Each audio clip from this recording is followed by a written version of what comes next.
우리 주 예수 그리스도 안에서 사랑과 희락과 평강이 항상 함께 하시기를 축원합니다. 오늘은 지난 시간에 이어 생명과와 선악과 중에 생명과를 중심으로 말씀드리고자 합니다. 에덴 동산에서 선악과를 따먹은 사람, 추방된 사람, 가죽옷을 입은 사람, 영생을 잃어버리고 하나님의 사랑과 보호를 받지 못하는 사람은 어떻게 살까요? 하와는 잉태와 출산의 고통을 겪어야 하고 남편을 사모하고 남편의 다스림을 받아야 합니다. 잉태의 고통은 어떨까요? 임신하고 입덧을 심하게 하는 여성이 고통을 이기지 못해 약국을 찾아가 입덧을 완화시키는 약이 없을까요 하였더니 마침 여성 약사가 미소를 지으며 시간이 약입니다 하더랍니다. 잉태하면 입덧을 하는데 뱃속에서 무언가 살아서 꿈틀거리는 것을 느끼면 두려움과 걱정과 고통이 생기고 울렁거리고 메스껍고 어지럽고 피곤하고 기운이 없고 낮이나 밤이나 잠을 청해 보지만 깊은 잠을 자지 못하고 남모를 고통을 느끼고 심하면 우울증까지 겪는다고 합니다. 남녀간의 육체적인 쾌락은 순간이지만 남자들은 여성들의 고통을 이해해야 합니다. 우리들의 몸속에 또 다른 생명체가 생긴다는 즐거움도 있지만 고통도 만만치 않습니다. 또 남편을 사모하고 남편의 다스림을 받아야 한다고 합니다. 육체를 가지고 사는 사람은 누군가를 의지하고 위로받고 도움을 받고 사랑받으며 살아야 합니다. 아담은 하나님으로부터 직접 생기를 받고 생명이 되어 하나님과 동행할 수 있었으나 아담의 육체에서 태어난 하와는 자신의 주인인 아담을 믿고 의지할 수밖에 없습니다. 그리고 하와는 먹지 말라고 하신 선악과를 따먹고 남편에게도 먹게 하여 하나님의 일을 완전하게 망쳐버렸습니다. 생기를 받아 생명이 된 사람은 항상 생기의 주체이신 하나님을 믿고 의지하고 교통하고 연합하며 하나님 중심으로 살아야 합니다.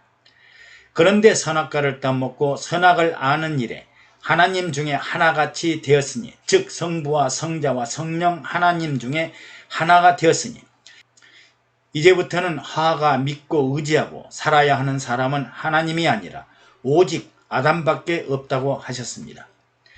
그리고 아담에게는 생기를 받지 못하고 생명이 아닌 하와의 말을 듣고 내가 너더러 먹지 말라고 한 나무의 실과를 먹었은즉 땅은 저주를 받아 가시덤불과 엉겅퀴를 낼 것이니 너는 종신토록 수고하고 얼굴에 땀을 흘려야 식물을 먹고 살 것이라고 하였습니다.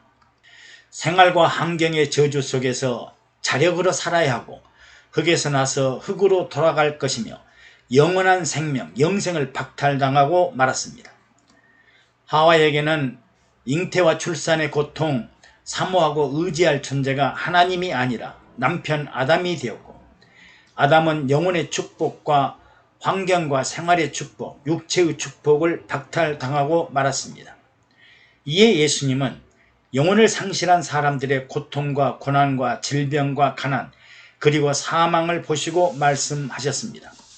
수고하고 무거운 짐진 자들아 다 내게로 오라. 내가 너희를 쉬게 하리라. 나는 마음이 온유하고 겸손하니 나의 멍에를 메고 내게 배우라.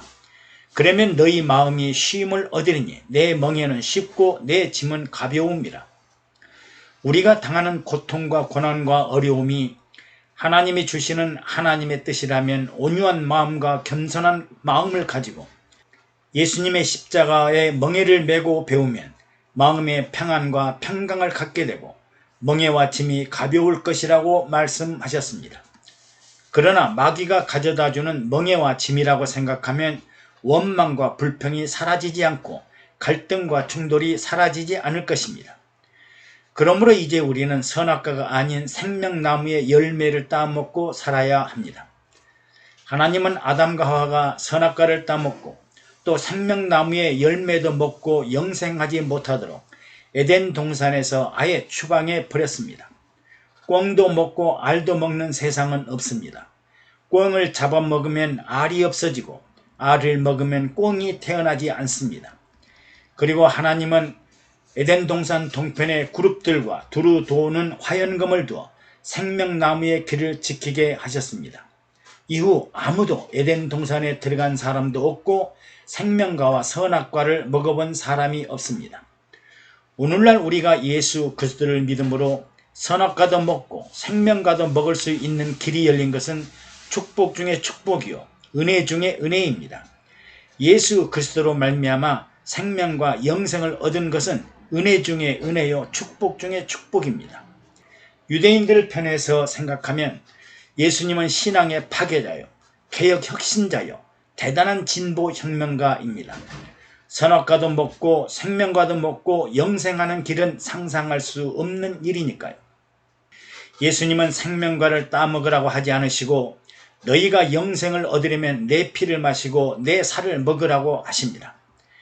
내가 진실로 진실로 너희에게 이르노니 내 말을 듣고 또 나 보내신 이를 믿는 자는 영생을 얻었고 심판에 이르지 아니하나니 사망에서 생명으로 옮겼느니라. 내가 곧 생명의 떡이니라. 나는 하늘에서 내려온 살아있는 떡이니 사람이 이 떡을 먹으면 영생하리라. 내가 줄 떡은 곧 세상의 생명을 위한 내 살이니라. 내가 진실로 진실로 너희에게 이르노니 인자의 살을 먹지 아니하고 인자의 피를 마시지 아니하면 너희 속에 생명이 없느니라.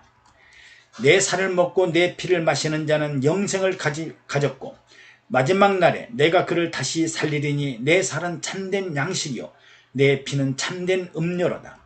영생은 곧 유일하신 참 하나님과 그가 보내신 자 예수 그리스도를 아는 것이니라고 말씀하셨습니다. 결국 예수 그리스도가 생명나무이며 생명과는 바로 예수님의 피와 살입니다. 예수님이 바로 우리가 매일 일용할 양식인 생명의 떡이요 생명의 음료입니다. 마귀가 유혹하는 생명의 길로 가지 말고 생명의 길, 영생의 길로 나아가야 합니다. 그러면 은혜와 축복 가운데 생명과를 먹게 된 우리가 다시 생각해 볼 일이 있습니다. 아담은 생기를 받고 생명이 되었는데 생명과를 따먹는 일에 왜 실패했을까요? 피조물 중에 유일하게 하나님과 교통하고 연합하고 동거할 수 있는 축복과 은혜를 저버렸을까요? 불확실하고 불분명하고 불투명하고 불완전한 말씀과 믿음 때문입니다.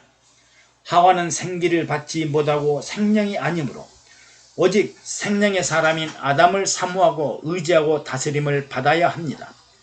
그러나 사단이 와서 유혹할 때 하와는 행설수설하면서 마귀의 유혹에 빠져버렸습니다. 그리고 아담도 선악과를 따먹자 하나님은 아담에게서 생기를 거두어 들이시고 생명이 아닌 일반 사람이 되었습니다.